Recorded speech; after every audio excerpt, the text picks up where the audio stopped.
Hey guys, welcome back to Clownfish TV. This is Neon. I'm not here with Geeky Sparkles in this video. I'm going to talk about the video game industry, and we have people working at video game publications asking why anybody would even want to go into the video game industry at this point.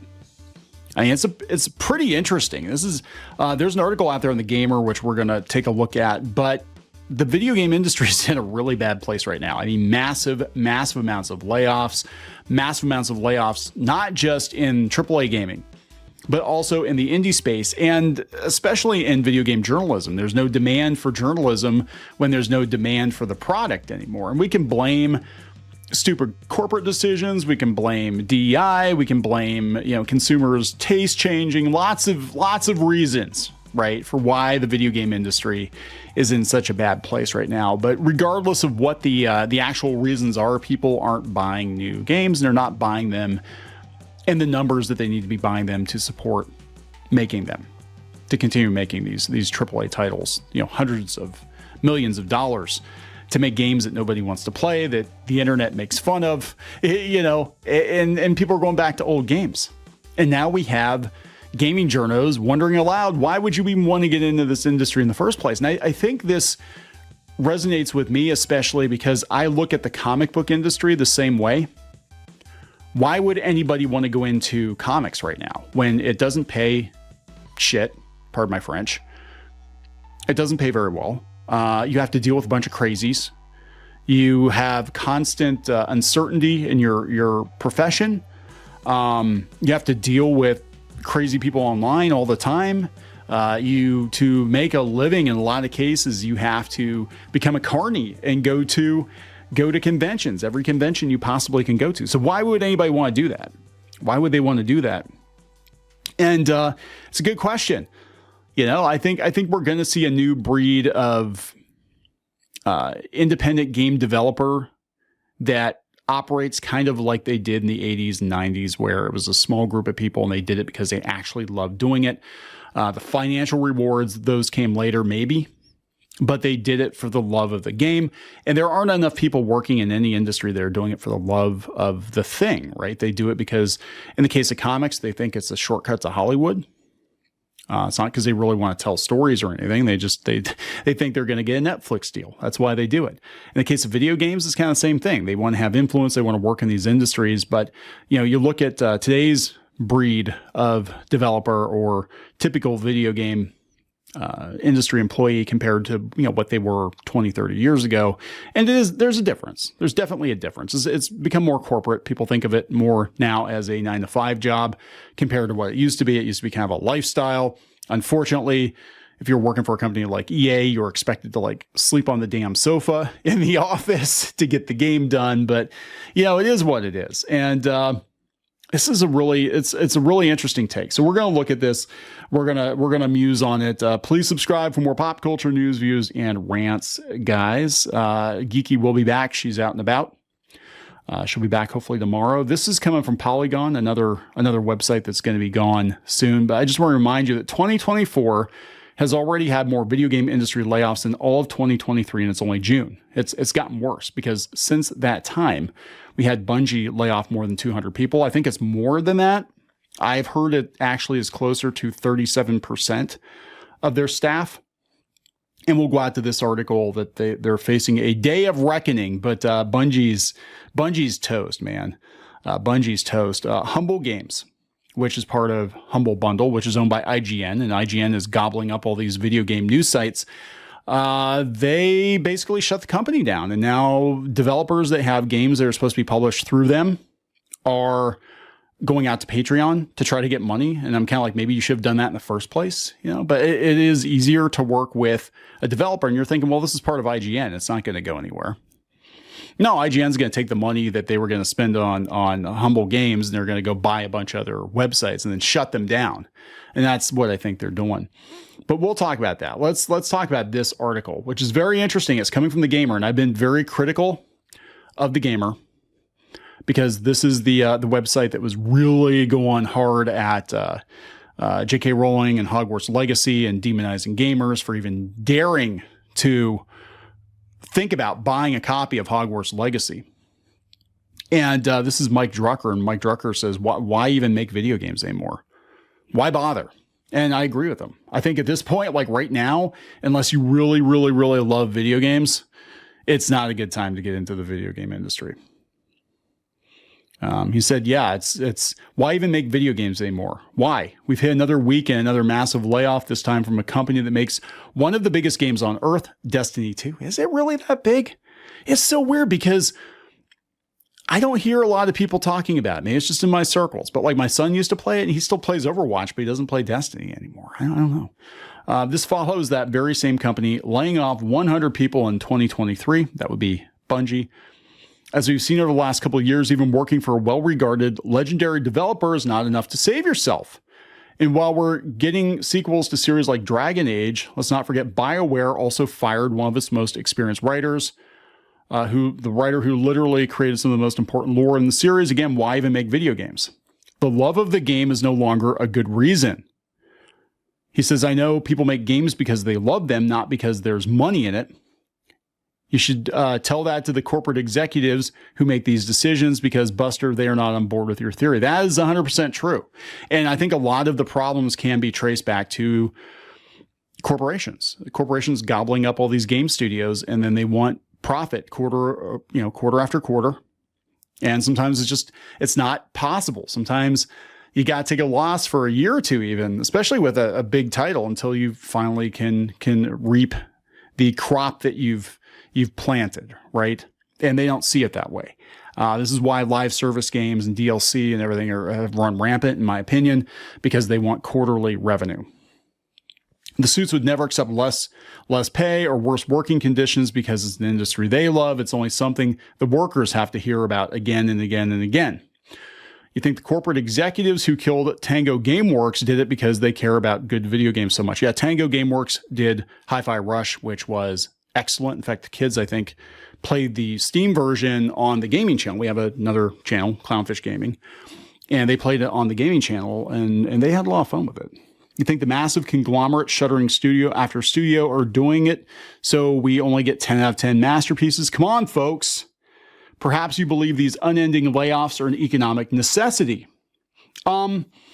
Yeah, I think they are to an extent. I'm going to disagree with you here. I think they are because I think we have too many companies churning out too many overpriced AAA titles that not enough people are buying. So it is economics. It is course correction. I think actually what's going on, and I've heard this from multiple people, both in video games and in Hollywood, is that these executives are actually using the excuse of economic headwinds to lay off people they don't want to work with or people that they couldn't get rid of under normal circumstances, namely activists, namely people that are activists who are going to spend more time bitching about the company's social responsibilities than they are actually making games and trying to turn a product. That's what I've heard. And that's coming from people on the Hollywood side of things. That's coming from people on the video game side of things, that they're like, yeah, I think the layoffs are kind of disproportionate to the number of people they actually have to lay off, but they're going to use it as an excuse to get rid of people they wanted to get rid of, but they knew if they got rid of them before, they'd just go out to Twitter and they'd start bitching about it. And, so now they're like, oh yeah, macroeconomic headwinds, guys. Just so happens everybody we fired just happens to have a half-shaved head and blue hair. What?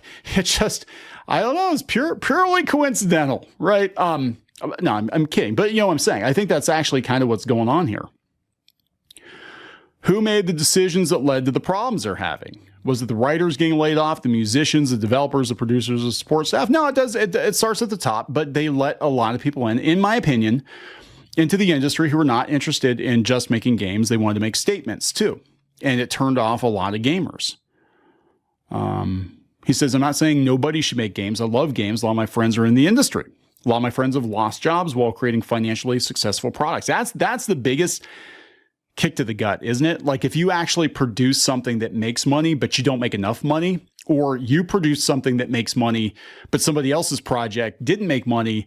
So the bottom line of the company is dragged down because of it. And then you have to go.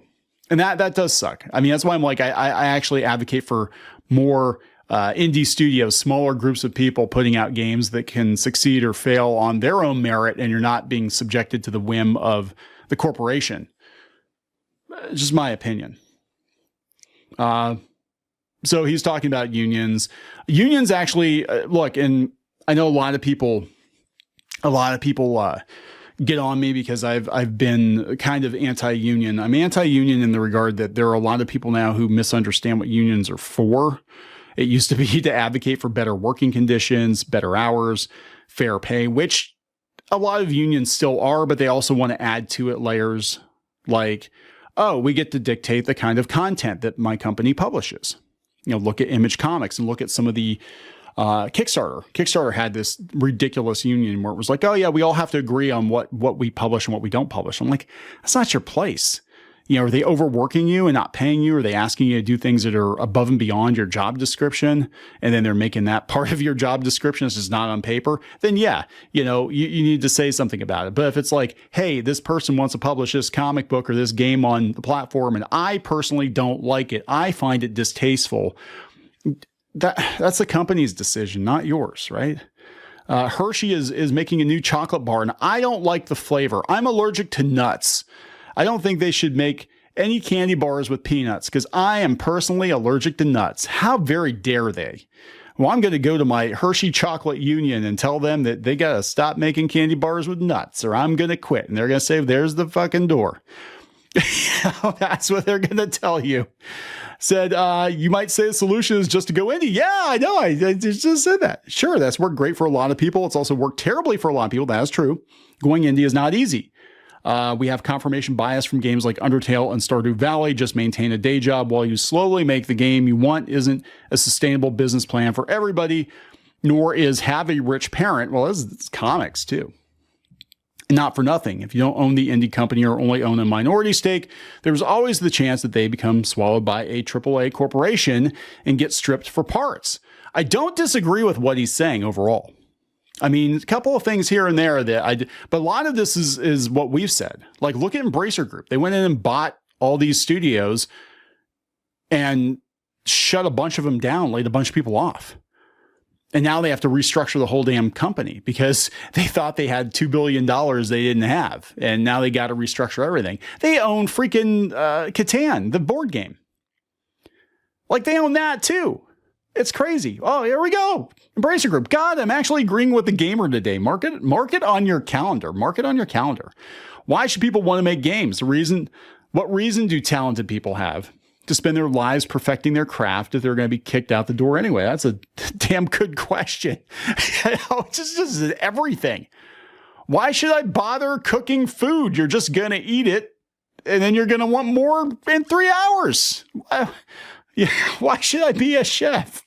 Artists could probably make more money doing design work for pharmaceutical ads. That is true. Sure, they might be less exciting jobs, but at least these jobs aren't punishing hardworking people for doing what they love. This is comics too. This is any kind of like niche geek creative industry. Everybody thinks because they love these things, and a lot of people love these things, that those industries are going to love you back, and they don't. There are people who are very successful who do indie video games and do comic books and stuff. And some of them get their Netflix deals, but the vast majority of people, that never happens for them. He says he's painting with a broad brush. There are people who will stick around in terrible conditions because they love video games that much. Yeah. And yeah, there are also companies that reward loyalty while rarely laying off employees. There are, and then they wind up getting gobbled up by another corporation. The trick is to look at sustainability and not look at this mythical, never-ending, ceiling. You never hit the ceiling on profits, right? Never-ending growth, unending growth. It's a myth. It's not possible. We have a finite number of people in this world, and we have a finite number of people who are willing to buy your product, right? And it should be enough. In my personal opinion, I've talked about this before, and I talked about it at length, actually, with Peter Pischke on Culturescape. So you can go check that episode out. I think he posted it like a week ago.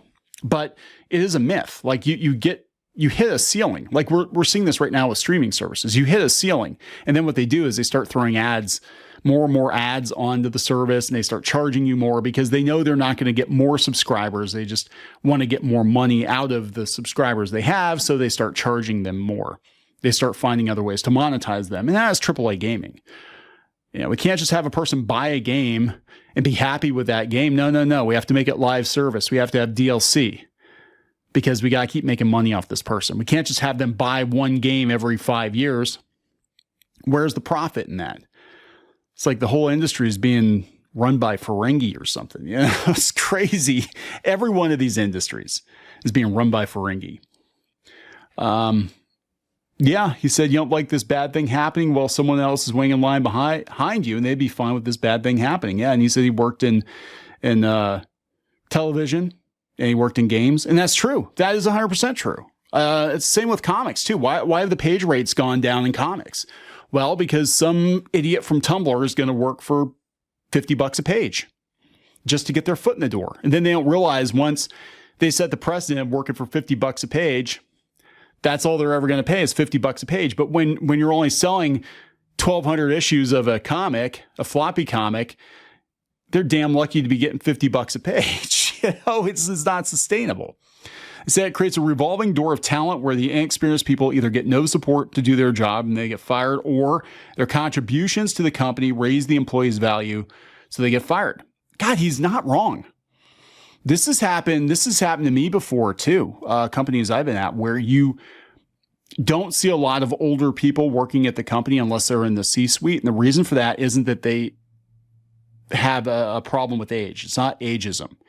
It's the expense. The more experienced you are, you might actually be over-experienced for what they want you for. The more experienced you are, the more likely you are to lose your job because you cost more. If you cost $75,000, $85,000 and a person who can do your job, maybe not as well as you, but they can still do it, costs $50,000 or $45,000, they're going to get rid of you and save that $40,000. Again, you're chasing never-ending profit, never-ending growth. And the only way to do it once you max out on the number of customers you have is to start cutting corners with your employees and start gouging your customers. And this is what we're seeing with Disney. This is what we talk about this all the time. And this is probably not making a very good case for me being a capitalist. But I think this is a bastardized version of capitalism. I definitely don't think socialism works, but it is true. It's if you have to answer to shareholders, you have to answer to investors. You're going to cut every corner you can cut, and you're going to get by with the skeleton crew, and you're going to get by with the cheapest possible product that people will buy. Why don't we get quality stuff anymore? Why is everything made so cheap now? Well, people keep paying for it. Why does the food suck now, but cost 3 times as much? Profit. People keep paying for it. When you stop paying for it, you see it change. Look at what's going on with these fast food joints, right? They kept, charging more and more and more money for fast food burgers, right? It got to a place where McDonald's cost as much as a sit-down meal. And then they had to walk it back and do these $5 meals. Subway, I drove by Subway the other day, 3 footlongs for $24.99. I remember when it used to be 3 footlongs for $10. Then I remember it's 2 for $10. It wasn't that long ago. $5 footlongs. Yeah, those don't exist anymore. Now we're talking $8 or $9 for a footlong. I think last time I went to Subway and got a footlong, and I split with my son, it was like $12 or something for like a buffalo chicken. I was like, holy hell. That's crazy. If I wanted to pay that, like I said, we could have gone to like Perkins or something, but whatever. So here we go. It said video game workers are far closer to the ground than the business executives, right? They're talking about weirdos online getting mad about fictional characters' chin or robot ass cheeks. They're the ones who get the most harassment for whatever grift takes center stage that week. Well, I take offense to that. I'm not a grifter. I'm just ahead of the curve. I'm sure being a character designer is a blast every time some podcaster in his 50s sends people to attack them for not giving some digital broad perfect gazongas. Imagine this going on and mergers and acquisitions, making the future of your career a giant Riddler-sized question mark. It's not untrue. There's a lot of salt about online influencers from gaming journos and from people working in the industry. And I do think sometimes there's a lot of nitpicking going on. I'm going to be honest. I think there's a lot of nitpicking. And sometimes we make fun of stuff, but I try to pick our battles, because some stuff just is a nothing burger. You probably disagree. I'm sure there's some of you listening. It's like, no, Clownfish hates everything. I'm like, no, not really. Not really. And sometimes I actually make the thumbnail look like clickbait, and then you actually listen to the video, and it's a very different take than what you thought it was. But I know that these people don't actually listen to the videos. They don't actually listen to what we're saying. They just look at the thumbnail. They're like, they must hate everything. Oh my God, look at that thumbnail. Ah! But whatever. Are there people that nitpick? Yeah, absolutely. Are there people working at these companies trying to nerf games when it's very clear what the gamers want? Yeah, absolutely. And this, goes back to the DEI and all that shit. And that's a whole nother conversation. But this is the only people who are safe in the video game industry are the CEOs who wear ill-fitting biker jackets and developers who seem to only take photos with Jeff Keighley. We should be on our knees thanking our lucky stars. Anyone with an ounce of sanity is willing to make a game anymore. In the last year alone, this industry has chewed up and spit out so much incredible talent. It's wild to think a reasonable person, let alone teams of incredible workers, would still be willing to develop interactive entertainment. I'll just skip to the bottom here. Making a video game should be the coolest thing someone gets to do with their life, not an eternal nightmare of crunch and unemployment. Damn, that got dark. I actually wanted to get into the video game industry at one point. I almost got a job working for Sega right out of school because I was in the Bay Area. And the only reason I didn't, because I was doing like sprite samples. They were between the 32X and the Saturn, I think, when I was talking to them. But I talked to them for like a year, and I could have had a job working at Sega, but I couldn't afford to live in the city. They wanted me to move to San Francisco.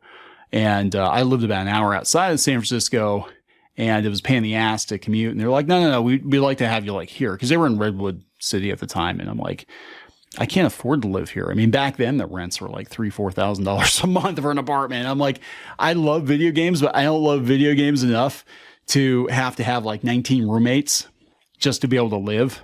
Like, I was hearing horror stories from people I knew that lived in San Francisco that were making pretty decent money. They were pretty high up the food chain, working in comics. Actually, it was one person in particular. They were working in comics for it was one of the it wasn't Webtoon, but it was one of the other employers. And that were doing the Korean apps, right? And she was making pretty good money. And she's like, yeah, it's me and my partner, and there's like 6 other people that live in our apartment. We have like curtains separating our rooms. I'm like, oh my God, just to live in San Francisco? Are you freaking kidding me? It's like, that's not worth it, man. It's not worth it. But I think what's happening, and look, I don't disagree with him on everything. I actually agree with more. I agree with more of what he's saying than I disagree with. But I think the industry is right sizing. I think we had way too much stuff that gamers didn't want, and we had a lot of excess. And it does feel like there's a crash coming. People said, "Oh, there was no video game crash in the '80s." I'm like, where were you at? Maybe not at the arcade, maybe not on PCs, but consoles died. I think there's just too much crap out there. And unfortunately, a lot of the good stuff gets buried under the crap. A lot of good people get cut too because of poor decisions. And I do believe ultimately it is the executive's responsibility. But I'm going to wrap it up with this. This has come from Eurogamer. Humble Games' final release before restructuring has launched a Patreon in these uncertain times. So remember, Humble Games just like shut the damn company down. This is IGN, which is one of the few video game publications out there that still looks like they might have a future, especially after they gobbled up a bunch of their companies. But they shut this publisher down like boom, like that. And this is Squid Shock. They said, many people have been asking us for ways to support our studio in these uncertain times. We have decided to create a Patreon where we will share behind the scenes looks at future content from us. Please consider checking it out below. So here's their whole message here. They said, it's been a hectic 2 weeks since we launched our first game, Bow, Path of the Teal Lotus. I don't know. We are delighted with the overall reception Bow has had. We're already responding to player feedback to further improve the experience. Despite this, our launch was not without its challenges. Our publisher shutting down meant we missed out on critical post-launch support, which may put our studio's future at risk. We want to make it crystal clear that this was in no way the fault of Humble Games. It was just a sad time in our industry, and ultimately we understand. Well, at least they're not being like, you assholes, how could you do this to us? On July 25th, we lost access to the pipeline of critical systems without warning. We can currently only manage the game on Steam, where we were able to push an update out this week. Unfortunately, the same can't be said for consoles. Porting and QA support was tied into our deal with our publisher, and at the time of writing, we still do not have that pipeline restored. That is wild. I mean, they shut it down cold. It wasn't even like we're going to wind it down. They're just like, we're turning off Humble Games, like effective immediately. And they laid off like 36 people. They just like shut it off. So now you can't even update the game on consoles. That's wild. We have so much planned for our studio beyond small updates for our game. Bo began as a community endeavor where backers believed in us and support us with initial funding on Kickstarter. We've explored every possible option to deliver future content we planned, but we have decided to create a Patreon account for those who'd like to support us. I thought they had another company that was supposed to distribute their stuff. What happened to that? Because it sounds to me like whoever's left is on their own. So how do you go to the Patreon? Are they getting support on Patreon? Yeah, I've never heard of them. 19 members. Wow. So they just like shut the whole damn thing off. That sucks. Like, that really sucks. Yeah, it's just everything is just going to hell. I don't know what to tell you. Why would you want to make games? Why would you want to make games unless you had some other revenue source? It's kind of depressing, but I think at the other end of this, we're going to have a leaner, meaner industry, or we're going to have more people who are doing it just for the love of it, and they're not chasing those dollars, those corporate dollars, that venture capital. I don't know, just an opinion.